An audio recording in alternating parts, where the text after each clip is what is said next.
Video news, y'all. KP's video news, y'all. It's KP's That's right. video news, y'all. It's KP's video news, y'all. That's right, y'all. It's KP's video news, y'all.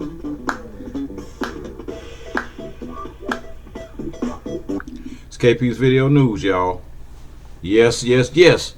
How's it going, my brothers and my sisters? Yes, indeed.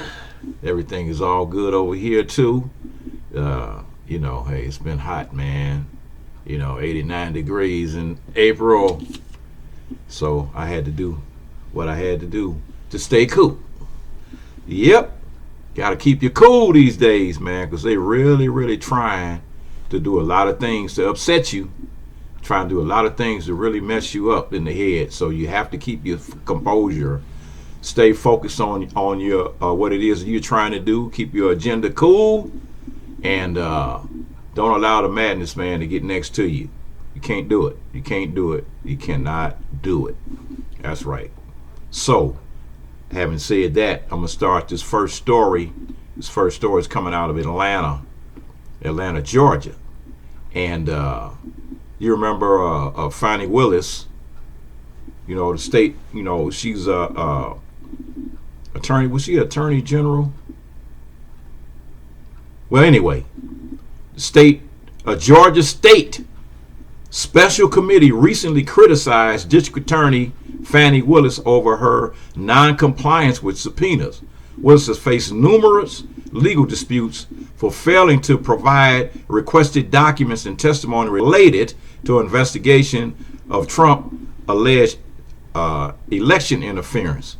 Committee attorney Josh Belafonte reported that Willis' capacity to challenge subpoenas has expired.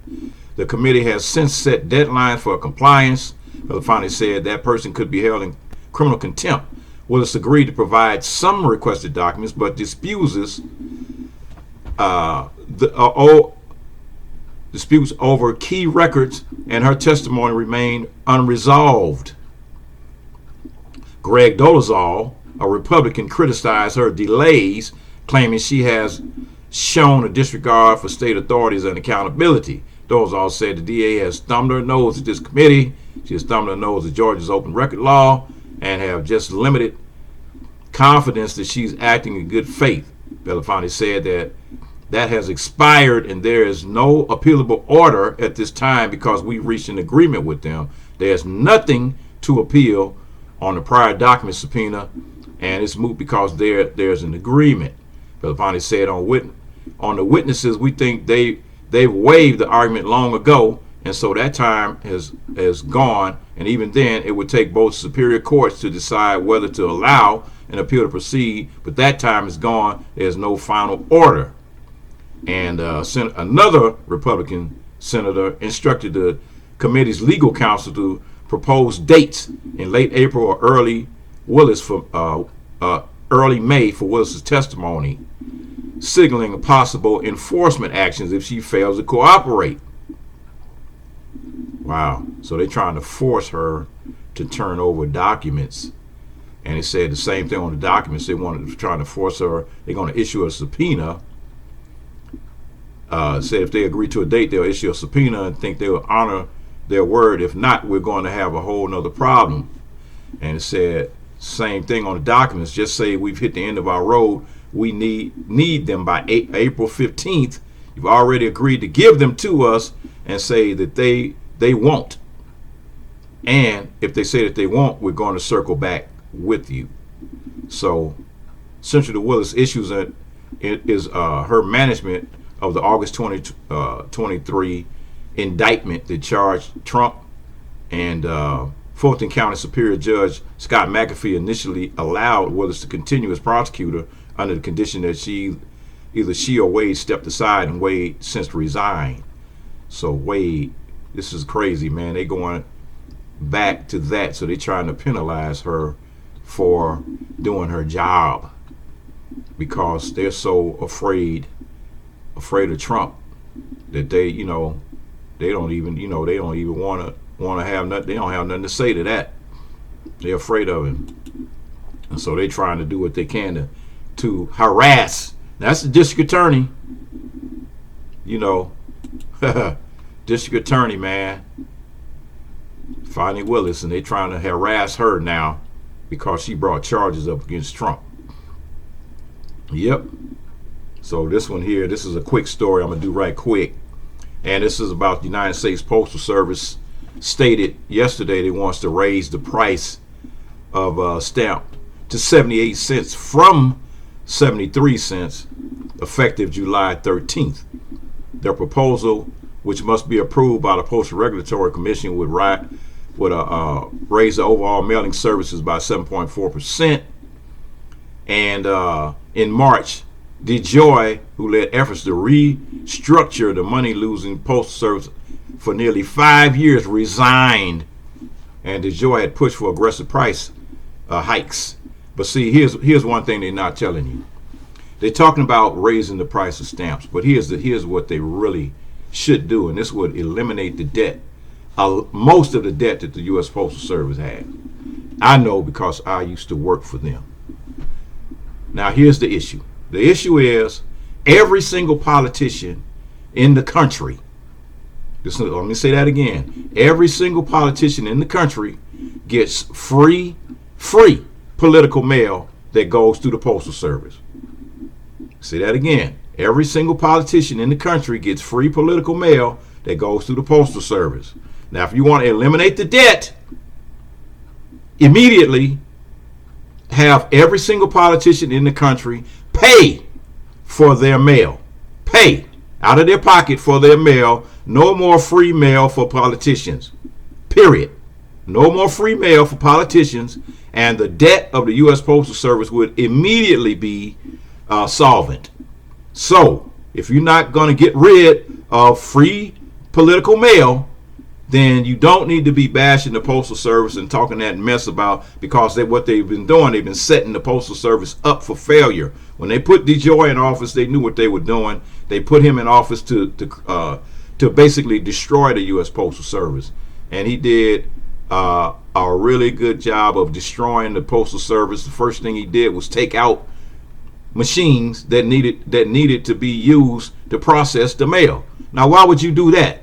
So they're deliberately trying to sabotage the Postal Service so they can force the Postal Service to be sold, so they can privatize the Postal Service, so therefore they can steal the retirement money that has been put aside for the postal workers that have been working at the Postal Service for years for their retirement pensions.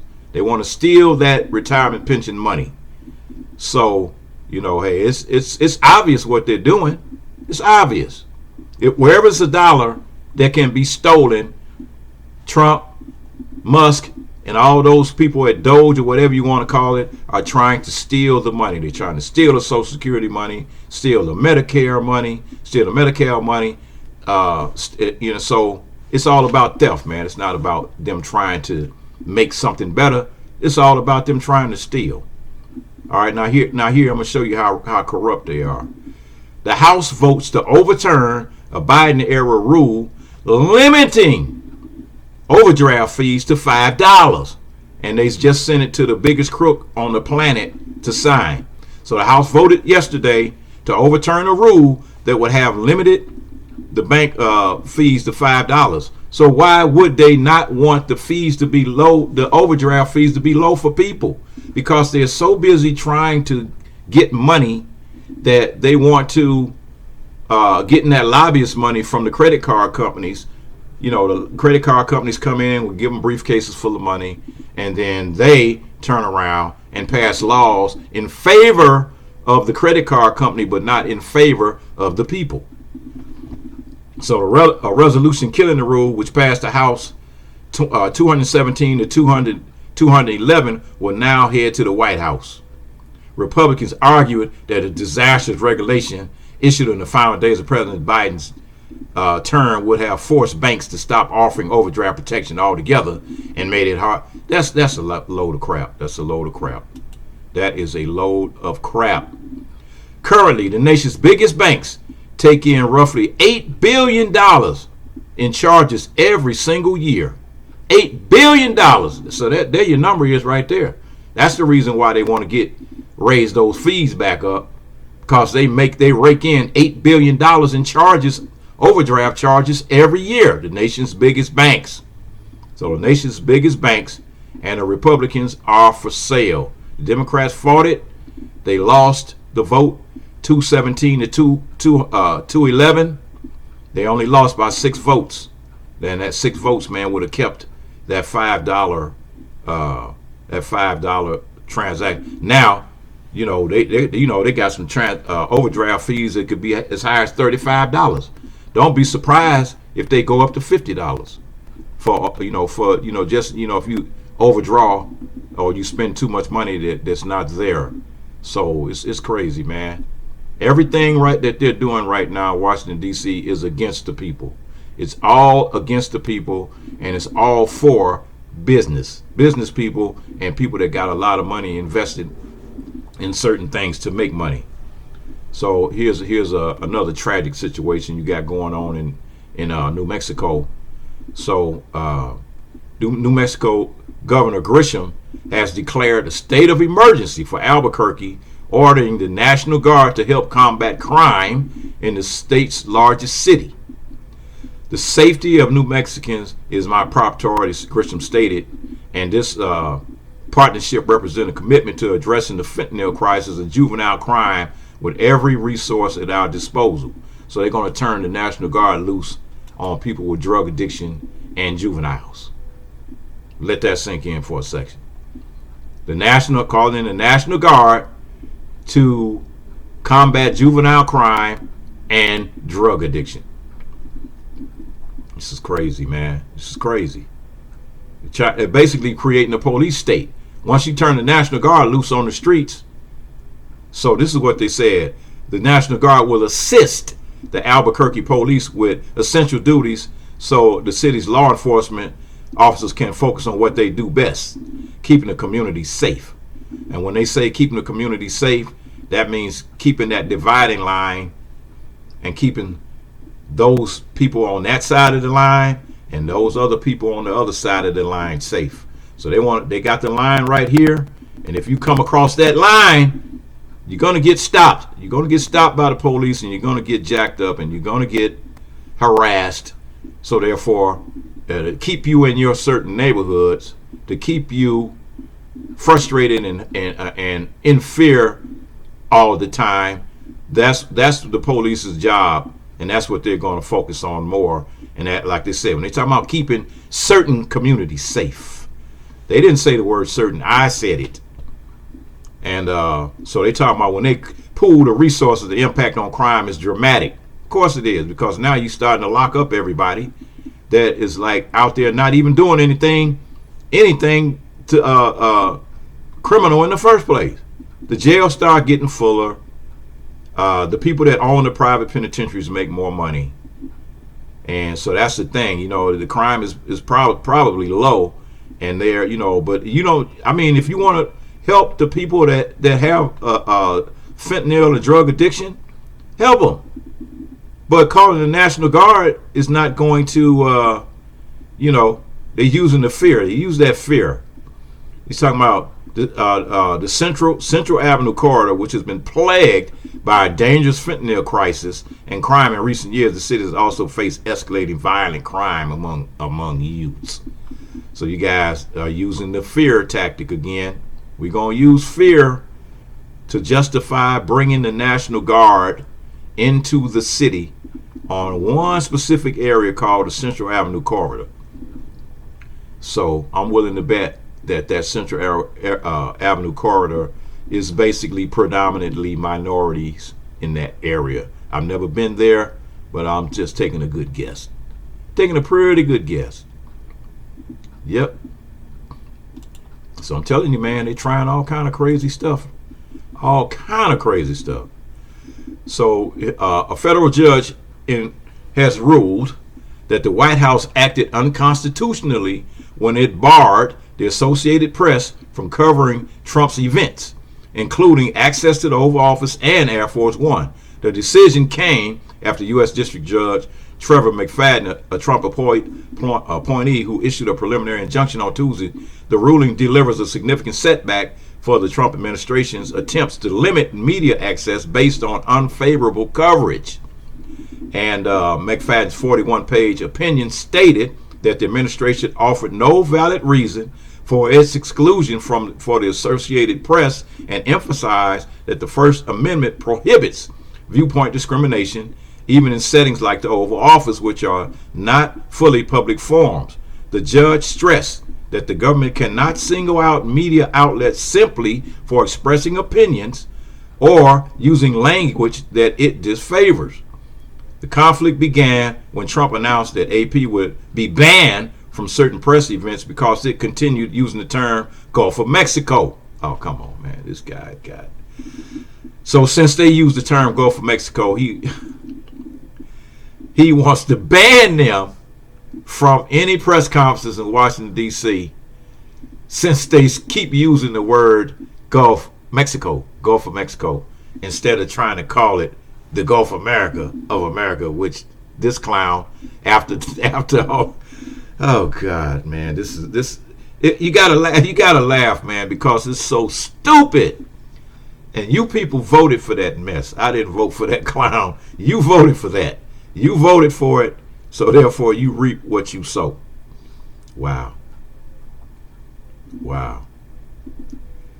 That's crazy. So he's allowing the government 1 week to file an appeal before the injunction takes effect, and the case marks another flashpoint in the ongoing debate over press freedom and the limits of executive power. So that's part of the Constitution, man. Freedom of speech. Freedom of speech is part of the Constitution. So what gives you the right to say, oh well, since they don't want to bend over and kiss my butt. They don't deserve access. You deny them access. That's denying them access is a definite threat against the freedom of speech. It's in the Constitution, so you can't do that. All right. So anyway, I'm gonna end it with a good story here, and we got a Leaders Esteem University has had the honor to host its first graduation ceremony, celebrating over 50 graduates across various industries and geographies. The graduation marked a milestone achievement in the university's mission of educating, bringing up, and empowering purpose leaders. The night, which was held in Lafayette, Louisiana, was packed with powerful speeches and tributes that were presented to cultural icons and religious leaders like Dr. Mia X, Dr. Corinne Hawthorne, Dr. Nikki Gilbert, Dr. Cupid, and the Williams family. The motivational messages challenge graduates to lead by faith, strength, and influence. I agree with that. Faith, strength, and influence. Faith. Yep. Always have to be first, man. Got to put God first in everything you do. So, in a show of community dedication, Leaders Esteem University donated $2,500 scholarships to Northside High School, while Dr. Hawthorne personally awarded an additional $1,000 scholarship to one other student. This is more than a graduation; it's a celebration of faith. And local authorities like Councilman Bordeaux was, came up and did what he had to do in order to try to keep things going. So I'm telling you, man, it's a bunch of good things going on in the country. But it's all on a personal level. All the good stuff that's happening right now is all on a personal level, and it's not on a government level. So that's what you have to, keep your eyes on. It's all on a personal, private. It's on a private level. So private citizens are stepping up to the plate, and they're doing everything they can to help in this time of crisis that the government has created for the citizens of the United States. So, folks, it's KP's Video News, and don't forget to share, don't forget to comment, and don't forget to subscribe to KP's Video News. And hey, with that said, I'm out of here. You know who it is. That's right, folks. It's KP's Video News, KP's y'all. Video News, y'all. KP's Video News, y'all. Yep. Don't forget to share now.